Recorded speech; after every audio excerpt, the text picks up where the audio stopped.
Wacana pemakzulan Wakil Presiden Gibran Rakabuming Raka tiba-tiba menyeruak ke publik. Salah satu alasannya, dia dituding melanggar konstitusi terkait syarat batas minimal umur pencalonan.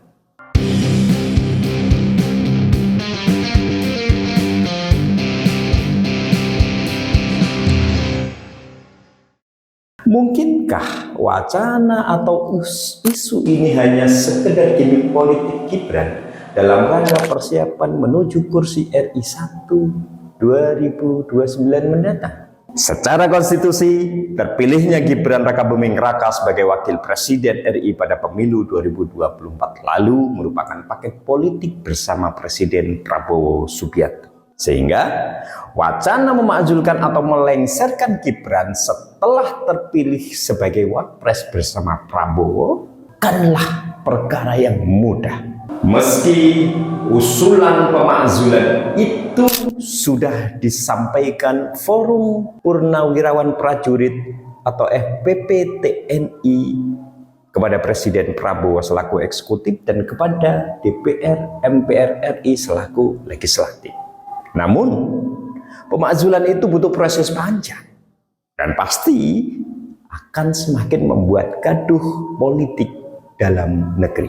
Isu pemakzulan bisa jadi hanya bagian dari strategi konflik di politik dalam rangka meningkatkan popularitas Gibran.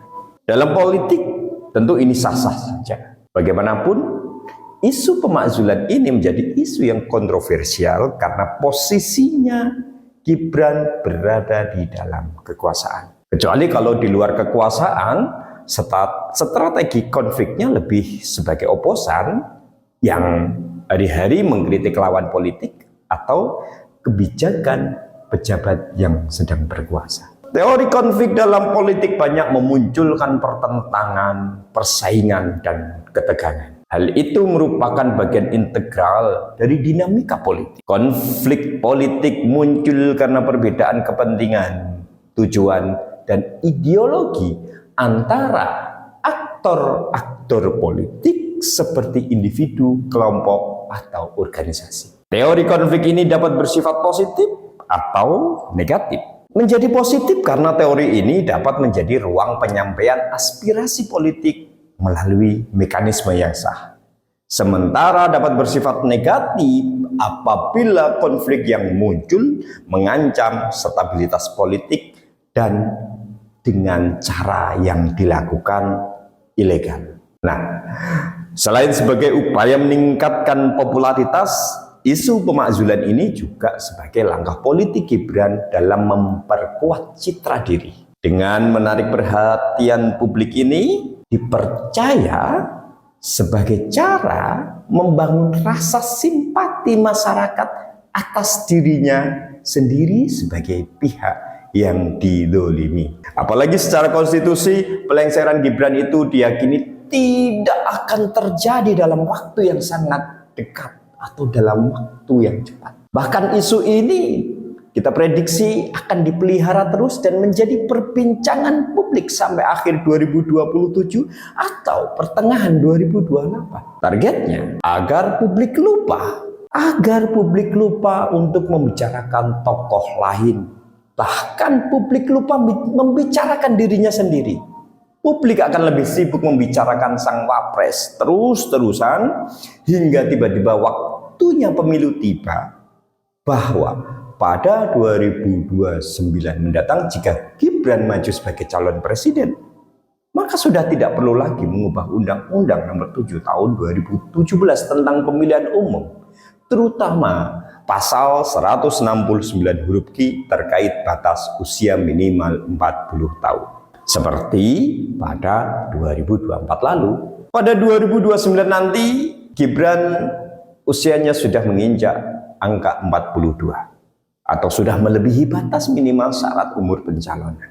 Di sisi lain, di tengah usulan pemakzulan ini, Gibran seperti tidak memedulikannya. Dia bersama timnya terus bergerak menjalankan tugas sebagai wakil presiden. Berkeliling Indonesia, berkeliling Nusantara bersama sang istri Selvi Ananda. Pun begitu sang ayah, yang tak lain Presiden RI ke-7, Pak Joko Widodo, yang saat ini lebih menyibukkan diri dengan isu ijazah palsu. Dengan adanya isu pemakzulan ini, maka secara otomatis algoritma Gibran terus naik, dan secara otomatis pula naik popularitasnya. Perbincangan masyarakat di dunia digital dan di dunia nyata lambat laun akan fokus pada Mas Wapres, dan tentu saja mengikis tokoh-tokoh lain.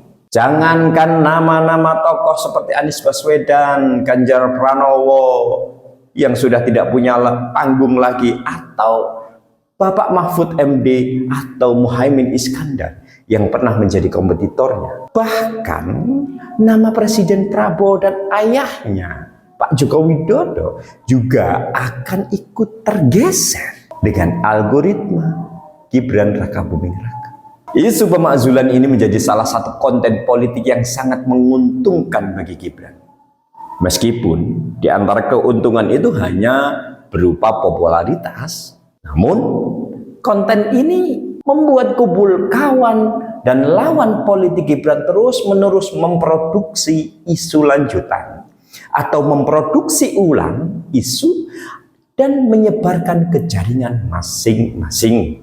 Dalam konteks politik modern, dunia digital, utamanya sosial media, menjadi elemen penting. Algoritma memiliki peran sentral dalam memengaruhi interaksi pengguna dengan konten politik. Secara langsung, algoritma digital memengaruhi cara penyebutan tokoh politik di media sosial dan internet. Pengguna media sosial dan internet hanya terpapar pada informasi sesuai arah dukungan pandangan politik mereka. Istilah kerennya, algoritma digital ini dapat menciptakan filter bubble dan echo chamber. Filter bubble merupakan fenomena di mana algoritma menyaring informasi yang ada berdasarkan preferensi dan perilaku online pengguna. Sedang echo chamber adalah situasi di mana pengguna hanya berinteraksi dengan orang-orang yang memiliki pandangan serupa. Sehingga pandangan itu memperkuat keyakinan serta secara tidak sengaja membatasi pengguna dari paparan sudut pandang yang berbeda. Pola kerjanya, algoritma ini mempersonalisasikan konten berdasarkan preferensi dan perilaku pengguna. Jika seorang pengguna sering berinteraksi dengan konten politik yang mendukung suatu tokoh, algoritma akan cenderung menyajikan lebih banyak konten serupa dan membatasi paparan terhadap pandangan lain. Algoritma dapat digunakan untuk menyebarkan propaganda digital melalui tagar, bot, akun palsu, teknik retorika, dan psikologi emosional. Dan ini dapat menciptakan ilusi dukungan massal dan mencampur adukan informasi otentik dengan informasi palsu. Algoritma dapat memperkuat polarisasi politik dengan menyajikan konten politik yang lebih emosional dan provokatif, serta memperkuat keyakinan yang sudah ada. Politik algoritma menjadi strategi Gibran sebagai bentuk persiapan menuju kontestasi politik 2029. Bagaimanapun, di era digital dengan dominasi media sosial, politik algoritma ini telah mengubah cara interaksi dan komunikasi masyarakat penggunanya. Tak tanggung-tanggung, bahkan algoritma media sosial ini dapat memengaruhi proses pembuatan kebijakan publik. Misalnya, sebelum ada isu pemakzulan ini, sebelumnya juga sudah banyak isu yang kemudian merubah menjadi konten politik di media sosial. Yakni ketika Gibran membuka kanal lapor warga dengan judul Lapor Mas Wapres. Karena lapor ini akhirnya memunculkan kontroversi beragam. Ada yang pro dan ada yang kontra. Oleh yang pro, kebijakan tersebut dianggap sebagai sesuatu yang sangat baik. Bagi yang kontra, lapor Mas Wapres dianggap sebagai langkah pelayanan yang keladuk, sekaligus bentuk kampanye terselubung menuju 2029. Fenomena politik algoritma ini juga dilakukan oleh Pak Jokowi. Ya, mungkin Gibran meniru gaya politik ayahnya. Toh, ia pernah mengakui bahwa konsultan politiknya adalah ayahnya sendiri. Strategi ini terbukti efektif dalam menarik perhatian dan meningkatkan visibilitasnya di ruang digital yang sangat kompetitif. Baik Jokowi dan Gibran, keduanya secara cerdas memanfaatkan mekanisme algoritma politik ini untuk membangun citra personal sekaligus menggalang dukungan politik. Isu pemakzulan Gibran dan isu ijazah palsu tidak hanya memicu kegaduhan politik, tetapi juga merangsang respon emosional yang tinggi dari publik. Ruang-ruang debat yang seharusnya diisi dengan diskusi berbasis data dan argumentasi rasional perlahan-perlahan tergantikan dengan diskusi emosional tanpa data dan irasionalitas di ruang digital. Perdebatan yang kemudian menjadi pertunjukan emosional dengan kemasan sengaja untuk memenuhi selera algoritma digital. Peran algoritma akhirnya tidak hanya membentuk persepsi publik, tetapi sekaligus mereduksi kompleksitas masalah politik menjadi tontonan viral yang semu. Yang menjadi pertanyaan adalah, mengapa yang mengusulkan pemakzulan Gibran ini justru para purnawirawan TNI, bukan partai politik, bukan PDI Perjuangan, atau mantan para calon presiden dan para calon wakil presiden yang kalah dalam Pilpres 2024 lalu.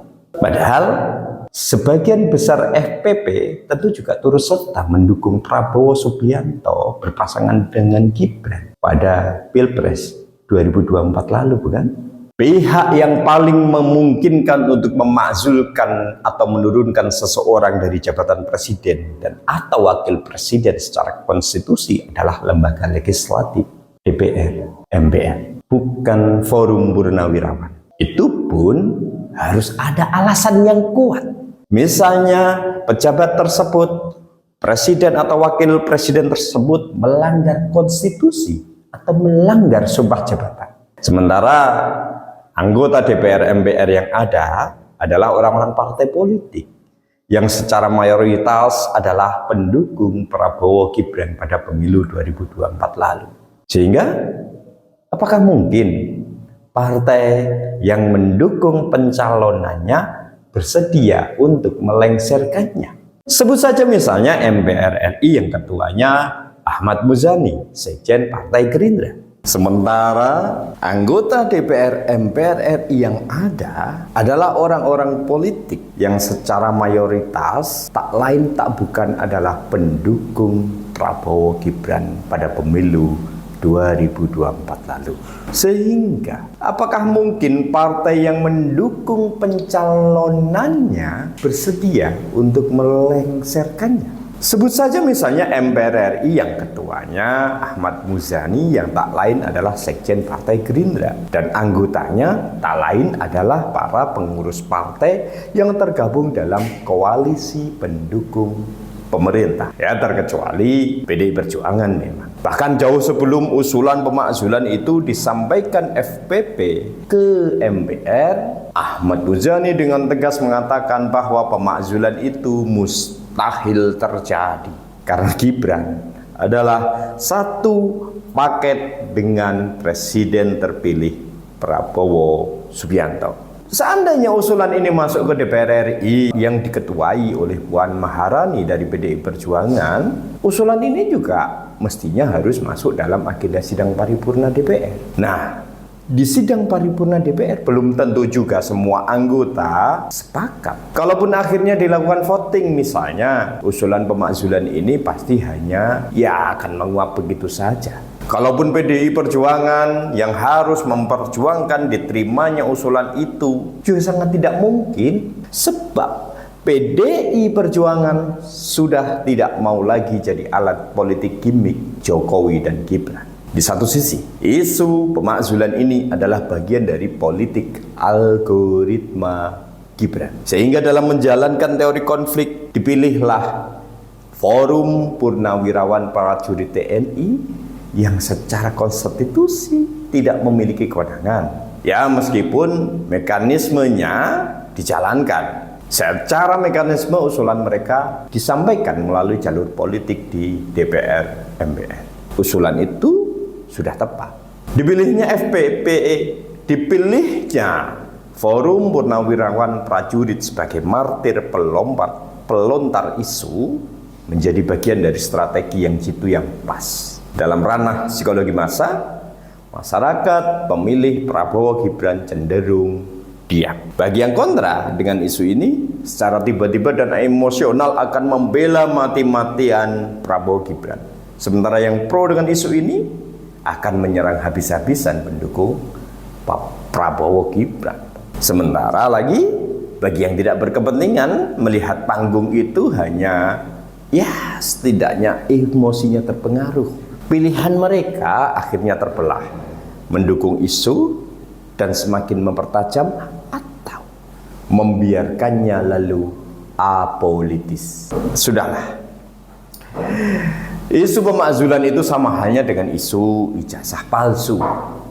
Ramai dan tinggi algoritmanya, namun tidak ada manfaatnya. Toh, besok Anda harus masih bekerja lagi untuk menafkahi keluarga. Saya Abbas Effendi, salam Narakita.